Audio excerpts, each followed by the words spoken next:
Once upon a time, in a tenement section of a large city, there stood an old, neglected factory that had been unused for many years.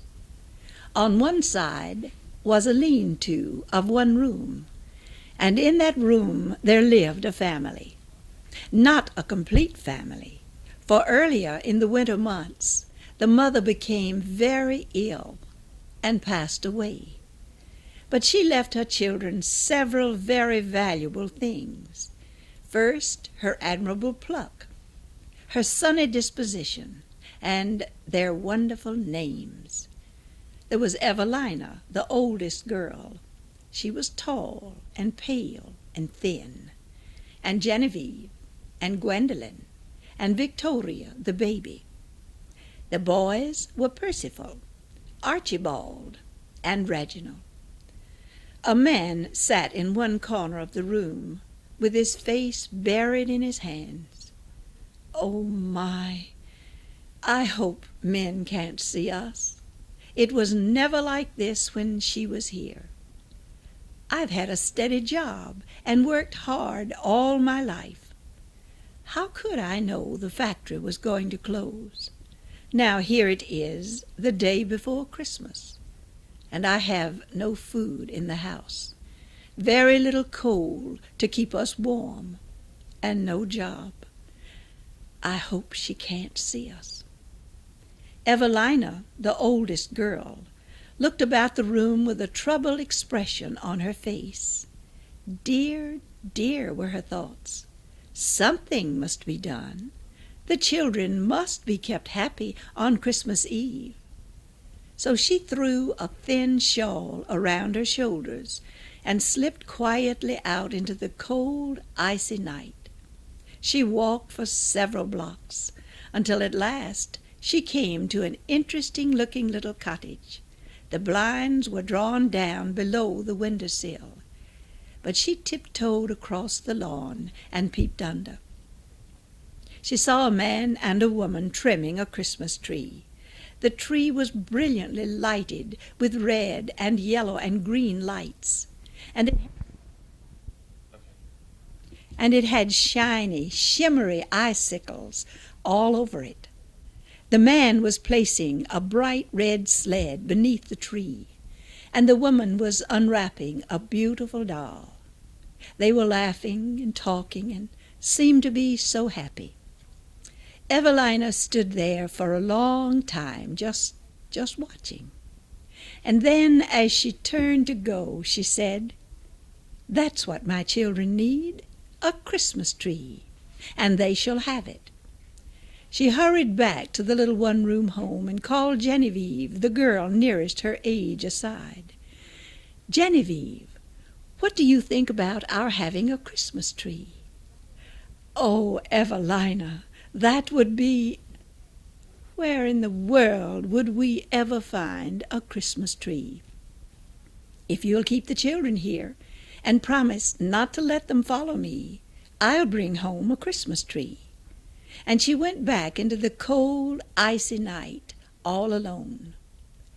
Now there lived in this neighborhood, and this will seem strange to you, a millionaire. Yes, it is rather odd that a millionaire would live in such a section of the city. But let me explain. His father and grandfather before him had been collectors of rare trees, and they had planted these beautiful trees on the grounds of their magnificent estate. And when their more fashionable friends began moving to other sections of the city, he refused to leave his treasures. And such treasures as there were. There was an English linden, and a Japanese willow, and a magnolia that bloomed long before the leaves came. But the most beautiful and the rarest of all the trees was a little blue spruce, a genuine spruce, which some friend had brought all the way from India just for him. And only that morning, as he left his palatial home, he stopped in front of the little tree, just admiring it, as they emphasized at the snowflakes its beauty, and the icicles bent its branches to the ground, he said half aloud, "My own little blue spruce. No one else in the entire country has a tree as beautiful as mine." You can imagine his surprise and utter dismay when he came home that evening and found that tree gone. There was nothing left but a hacked and a ragged stump. Who could have taken that tree? Who could have done such a thing? He very quickly called an officer to his side.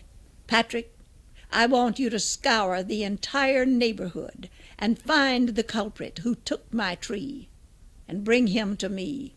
I'll teach him. Such vandalism shall and must be stopped." The officer lost no time in searching for the tree. He hurried up one street and down the other, until at last he came to the old neglected factory. He stood there for a moment just looking at it, and then as he turned to go, he thought he saw a faint ray of light coming from under one of the doors. So he tiptoed across the old room and peeped through a crack. He saw a man sitting in one corner of the room with his face buried in his hands, and on the floor 6 cold, hungry-looking little children huddled around a bare Christmas tree, and by the tree stood a girl. She was tall and pale and thin, and she was talking, and Patrick heard her say, "Now, children, this is Christmas Eve. This is the night when the Christ child was born, and we are all supposed to be very happy." "And cold," shivered little Victoria. "And hungry, sis. Oh, gee, I'm so hungry," said Percival. "No, I don't think we are supposed to be cold and hungry on Christmas Eve, but we are supposed to be happy. Do you remember the lovely stories that Mother used to tell us? Of course, I couldn't do nearly so well as she, but I think if she could see us tonight, she'd want me to do the very best that I can, and I'm going to tell you the stories." And she told about the little baby born in a manger, about Mary and Joseph's flight into Egypt, and the 3 wise men, and the beautiful story of the shepherds watching over their flocks by night, when the heavens filled with angels, singing glory to God in the highest, and on earth peace, goodwill toward men. Patrick listened just as long as he could, and then he turned and left the old factory, saying as he went, "He can punish them all he wants to, but I can't do it." Patrick had little children of his own, but they were at home, and they were warm and well fed with their mother and happy. But he hurried back to the millionaire's home, and as he entered the door he said, "Sir, I found a tree. I don't know whether it's yours or not. You come and see." "Yes, I'll come and see, and I'll know my tree the minute I set eyes on it, and how I'll punish the person who took that tree." As he uttered these angry words, he thrust his arms into the sleeves of a rich fur-lined overcoat, and together he and Patrick trudged through the ice and the snow back to the old factory. They tiptoed across the room and peeped through the same crack that Patrick had just left. Evelina was still standing by the tree, and she was talking, and they listened. "Now, children, I've told you everything that I know about Christmas and all the stories, but I have a surprise for you. We're going to have a party, a real Christmas tree party, and each one of you may have a gift on this little tree. Now remember, just one, for you wouldn't want to be selfish on Christmas Eve. Victoria, You're the very littlest girl. What would you like to have on this tree?" "Oh, sister, I would like a great big dolly with blue eyes and curly hair." "Well, I think that's a lovely present, and you may have it." At her feet was a pile of torn rags, and she stooped and picked up one of the rags and tied it on the tree. "This is a beautiful dolly for Victoria. She'll close her eyes when you put her down, and you may sleep with her tonight. She'll help to keep you warm." "Gwendolyn, what would you like?" "Oh, sister, I saw the sweetest little blue tea set in the show window today. It had 6 cups and 6 saucers, and a real cream pitcher, and a sugar bowl. All my life I've wanted a blue tea set." "Well, the presents just get nicer and nicer, and I'm going to put it right by Victoria's dolly. A blue tea set for Gwendolyn. And you may have a tea party and invite some of your little friends in. Now, Genevieve, what would you like?" "Evelina, did you see that precious little brown fur muff in the show window today? It tied around your neck with a brown satin ribbon and would keep your hands so nice and warm. Well, the presents just get finer and finer, and I'm going to put it in the top of the tree, a brown fur muff for Genevieve. And now, Percival, what would you like?" "Beefsteak and sweet potatoes." "Now, Percival, you wouldn't be selfish and ask for 2 things. All right, beefsteak. There, that's better. Now here's a piece. Oh, wait a minute, sis. I didn't say anything about a piece of a... Oh, gee, I'm so hungry. Couldn't I have a whole beefsteak?" "Why, yes, Percival. You may have a whole beefsteak all to yourself. And now, Archibald, what would you like?" "Sausages and pancakes." "My, but boys must be all stomachs. They're always hungry.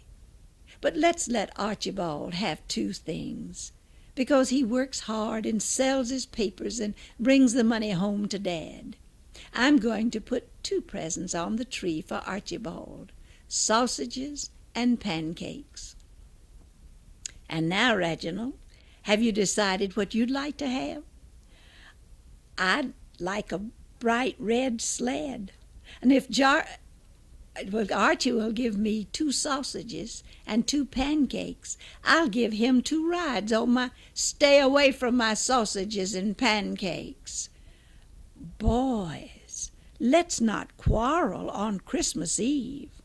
"Well, all right, he can have 2 sausages, but he better give me 2 rides for 'em. There, I knew you'd make up. Now let me see. It's my time. What would I like? I saw the sweetest little brown felt hat in the show window today. It had a blue feather on it. But no, I don't need a hat. Potatoes. That's what I'd like to have. A whole bushel of potatoes, all that we can eat. And now, Dad, it's your time. What would you like to have on the tree?" "Evelina, don't ask me what I'd like to have. I've never asked for anything in my life but a chance to work and feed my little children." "Why, Dad, that's the very finest gift of all, and I'm going to put it right in the tip-top of the tree. A steady job for Dad, with a paycheck every week."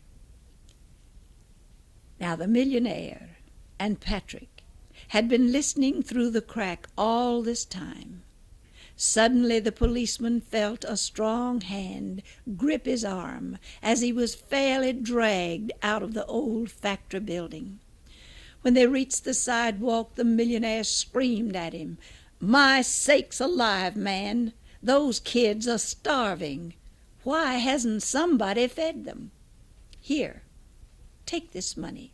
Take them up to Joe's place and feed them. And feed them till they can't eat another bite. And keep them there. I'm going to be too busy. Presently there was a knock on the door of the little lean-to, and Evelina paled at the sight of a uniformed officer. "Oh, it's all right, sister. Santa Claus has just come into town, and he's having a dinner party, and you're all invited." Patrick led the man and the 7 children up the street to Joe's place, and there he ordered them a dinner. And what a dinner it was! Turkey and dressing and mashed potatoes and hot biscuit and gravy and cake and pie, and oh, how those little children did eat! They ate so much that Patrick grew quite uneasy about them. It had been a long time since he was a little boy, and he'd forgotten just how much food 7 hungry children could eat. At last he persuaded them to stop, and he filled their pockets with candies and nuts and raisins and good things, and took them back down the street to their little one-room home. Patrick carried the baby Victoria in his arms, and as she hugged his neck, he thought how his own wife would have loved this little girl, and how she must miss a mother. Evelina was the first to reach the door of the little lean-to, and she opened the door and stopped. The other children came up behind her, and they stopped, for there in the room was the same little tree they'd left, but oh, it was so different. It was brilliantly lighted with red and yellow and green lights, and it had shiny, shimmery icicles all over it. And on the floor, leaning against the tree, was a big box, and in that box a beautiful doll. And the card said, "For Victoria." And then there was another box with a blue tea set in it, and the note to Gwendolen said, "Be sure and have a tea party." And hanging from the top of the tree by a brown satin ribbon was a brown fur muff for Genevieve. And on the opposite side, so heavy that it almost tilted over, was a big juicy beefsteak for Percival, all to himself. And wound around the tree from the top to the bottom was the longest string of sausages and boxes of pancake flour for Archibald. Behind the tree, leaning against the wall, a bright red sled for Reginald. And then there was a whole bushel of potatoes for Evelina. But the nicest thing about Evelina's gift was the brown felt hat with the blue feather on it. And then, right in the tip-top of the tree, was the very finest gift of all.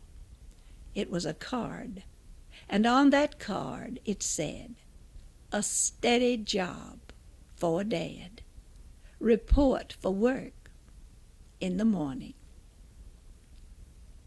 No one moved. No one said a word.